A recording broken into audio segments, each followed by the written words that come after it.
یہ صرف ایک افسانہ نہیں بلکہ وہ حقیقت ہے جسے قرآن نے بیان کیا اور جس کی تفصیلات ہمیں رسول اللہ صلی اللہ علیہ وآلہ وسلم کی زبان مبارک سے ملی ہیں۔ یہ وہ قوم ہے جس کا فتنہ آخری زمانے میں پوری انسانیت کو ہلا دے گا۔ یہ واقعہ شروع ہوتا ہے ایک عظیم بادشاہ سے جسے قرآن ذوالقرنین کہتا ہے۔ سورہ کہف آیت نمبر 83 تا 98 میں اللہ تعالیٰ فرماتا ہے، اور اے نبی صلی اللہ علیہ وآلہ وسلم، یہ آپ سے ذوالقرنین کے بارے میں سوال کرتے ہیں، کہہ دیجئے میں تمہیں اس کا کچھ ذکر سناتا ہوں۔ ذوالقرنین ایک نیک اور طاقتور بادشاہ تھا جس نے دنیا کے 3 اطراف میں سفر کیا، مشرق، مغرب اور شمال۔ ایک دن وہ ایک ایسی قوم کے پاس پہنچا جو 2 پہاڑوں کے درمیان رہتی تھی۔ وہ لوگ ذوالقرنین سے شکایت کرتے ہیں، یاجوج و ماجوج زمین میں فساد کرتے ہیں، کیا آپ ہمارے لیے ایک دیوار بنا سکتے ہیں؟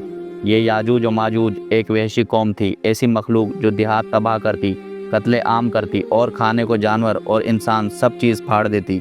ذوالقرنین نے فرمایا، اللہ نے جو طاقت مجھے دی ہے وہ تمہارے مال سے بہتر ہے، لیکن تم میرا ساتھ دو، لوہے کے ٹکڑے لے آؤ۔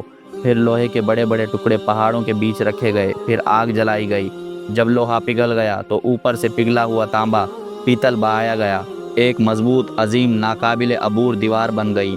یاجوج و ماجوج نہ دیوار پھلانگ سکے نہ سوراخ کر سکے۔ ذوالقرنین نے کہا، یہ میرے رب کی رحمت ہے، مگر جب میرے رب کا وعدہ آئے گا تو وہ اسے ریزہ ریزہ کر دے گا۔ علماء کے مطابق یہ حضرت نوح علیہ السلام کے اولاد میں سے یافس بن نوح کی نسل ہیں۔ ان کے جسمانی ساخت چھوٹے قد والے، آنکھیں چپٹی اور چھوٹی، بڑی تعداد میں موجود، درندوں کی طرح کھانے والے۔ حضرت علی علیہ السلام نے فرمایا، یہ انسانوں کی شکل میں موجود ہوں گے مگر فطرت میں درندے ہوں گے۔ رسول اللہ صلی اللہ علیہ وآلہ وسلم نے فرمایا، ہر روز یاجوج و ماجوج اس دیوار کو کھودتے ہیں، جب سوراخ سے سورج کی شعاع نظر آنے لگتی ہے تب اللہ ان کے عمل کو ویسا ہی رہنے دیتا ہے اور وہ سو جاتے ہیں۔ اگلے دن آتے ہی وہ دیوار ویسی ہی مضبوط ہو چکی ہوتی ہے، لیکن پھر ایک دن اللہ انہیں اجازت دے گا، وہ دیوار کو توڑ کر باہر نکل آئیں گے، دنیا میں پھیل جائیں گے، پانی، کھیت، سب کچھ کھا جائیں گے، قتل عام کریں گے، یہاں تک کہ کہیں گے ہم نے آسمان والوں کو بھی مار دیا۔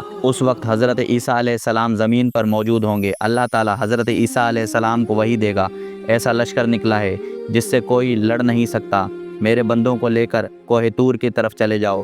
عیسیٰ علیہ السلام اور مومنین پہاڑ پر پناہ لیں گے، یاجوج و ماجوج زمین پر تباہی مچاتے رہیں گے۔ تب حضرت عیسیٰ علیہ السلام دعا کریں گے، اللہ ایک کیڑا ان کی گردنوں میں بھیجے گا، ایک رات میں سب مر جائیں گے، زمین یاجوج و ماجوج کی لاشوں سے بھر جائے گی۔ اللہ پرندے بھیجے گا، اونٹ جیسے لمبے پرندے، جو ان کی لاشیں اٹھا کر دور لے جائیں گے۔ پھر اللہ بارش برسائے گا جو زمین کو صاف اور پاک کر دے گی۔ یہ واقعہ ہمیں ایک بڑی حقیقت بتاتا ہے، قیامت سے پہلے بہت بڑے فتنے آئیں گے، صرف ایمان والے ہی بچ پائیں گے۔ اللہ کی مدد صرف صبر اور تقوی والوں کے ساتھ ہوگی۔